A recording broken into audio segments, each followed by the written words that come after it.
കമ്പനിയിൽ മാറ്റങ്ങൾ കൊണ്ടുവരുന്നതിന്റെ ഭാഗമായി കൈലാഷ് സാറ് ആദ്യം മാറ്റം വരുത്തേണ്ടത് പ്രിയൻ പറഞ്ഞതുപോലെ കരുണാകരൻ സാറിന്റെ പഴഞ്ചൻ മനസ്സിനാ.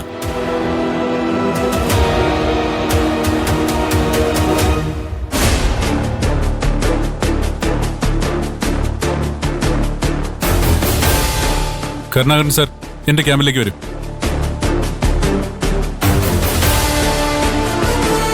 ഇതുപോലുള്ള എല്ലാ പോരായ്മകളും ഇമ്മീഡിയറ്റ് ആയിട്ട് എന്നെ അറിയിക്കണം. നന്ദനോട് മാത്രമല്ല, പ്രിയനോട് കൂടിയാ ഞാനീ പറഞ്ഞേ.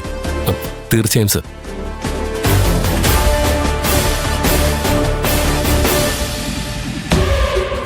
എന്താ കൈലാഷ് സാറ്?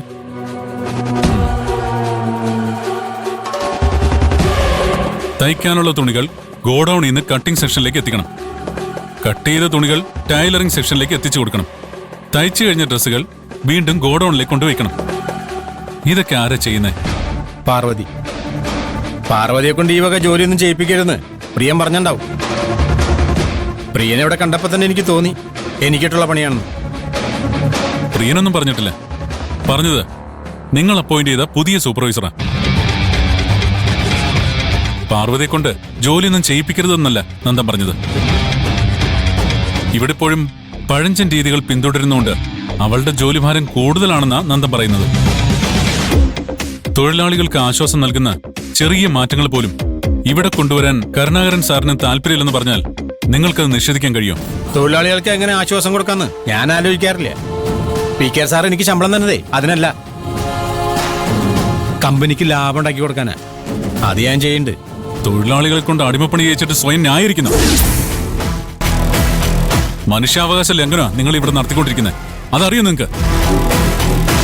ആദ്യം നിങ്ങൾ പുറം ലോകത്തേക്ക് ഒന്ന് നോക്ക്. അങ്ങനെയെങ്കിലും നിങ്ങളുടെ പഴഞ്ച മനസ്സിൽ കുറച്ച് കാറ്റും വെളിച്ചം കയറട്ടെ. നന്ദൻ സാർ, നിങ്ങൾ പറഞ്ഞ സജഷൻ ഞാൻ അംഗീകരിക്കുന്നു. ഇവിടെ ഞാൻ മാറ്റങ്ങൾ കൊണ്ടുവരാം. പാർവതിയുടെ കാര്യം ഒരു എക്സാമ്പിൾ ആയിട്ടാണ് നിങ്ങൾ പറഞ്ഞത്. എന്നാലും തുടക്കം അധികം തന്നെ ആവാം. പാർവതിയുടെ ജോലിഭാരം കുറയ്ക്കാനായി ഒരു ട്രോളി വാങ്ങിക്കൊടുക്കാം നാളെ തന്നെ. കരുണാകരൻ സാറിന് പോവാം. Anyway, all the best.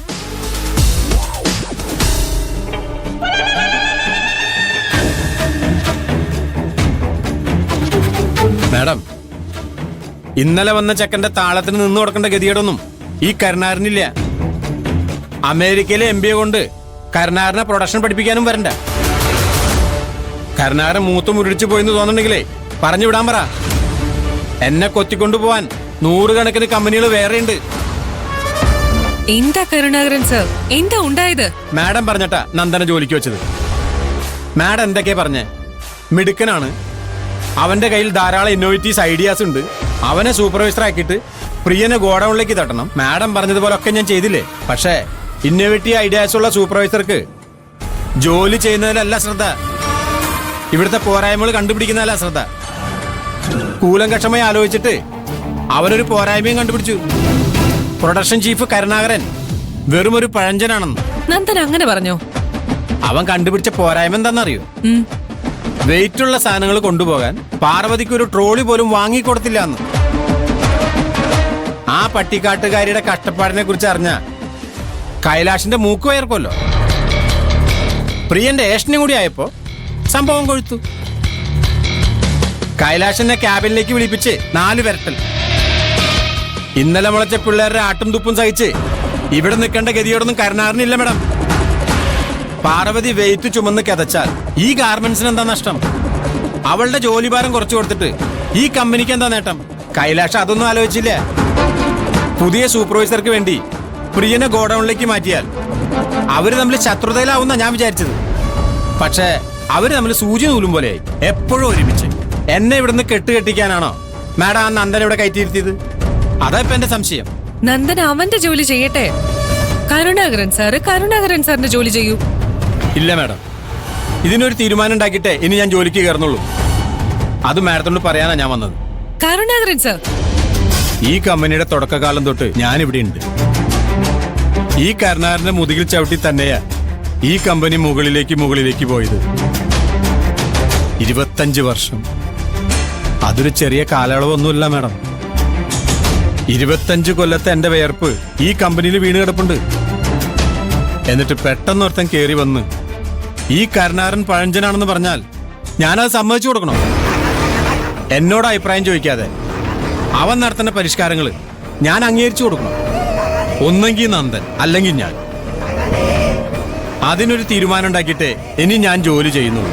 Karunakaran sir, ഞാൻ പറയുന്ന ഒന്ന് കേക്കൂ. അവിടെ ഇവിടെയും തൊടാതെ സംസാരിക്കാനാണെങ്കിൽ വേണ്ട മാഡം. നന്ദന് നെകളിപ്പ് കുറച്ച് കൂടുതലാ. കുറച്ചല്ല, ഒരുപാട് കൂടുതലാ. അതുകൊണ്ടല്ലേ ഇവിടെ ഒരു പോരായ്മ ഉണ്ടെന്ന് എന്നോട് പറയാതെ അവൻ നേരെ കൈലാഷ് സാറിന്റെ അടുത്ത് എന്ന് പറഞ്ഞത്. അവന്റെ നെകളിപ്പ് സഹിച്ച് ഇനി എനിക്കിവിടെ നിൽക്കാൻ പറ്റില്ല മാഡം. നന്ദന്റെ നെകളിപ്പല്ലേ കരുണാകരൻ സാറിന്റെ പ്രശ്നം? കരുണാകരൻ സാറിനെയും നന്ദൻ ഭരിക്കുന്നു എന്നല്ലേ കരുണാകരൻ സാറിന്റെ ഇഷ്യൂ? ഈ പരാതി ഞാൻ ഇപ്പൊ തന്നെ പരിഹരിച്ചേക്കാം. കരുണാകരൻ സാർ വരൂ. വരാനോ? എങ്ങോട്ട്? വരൂ കരുണാകരൻ സാർ.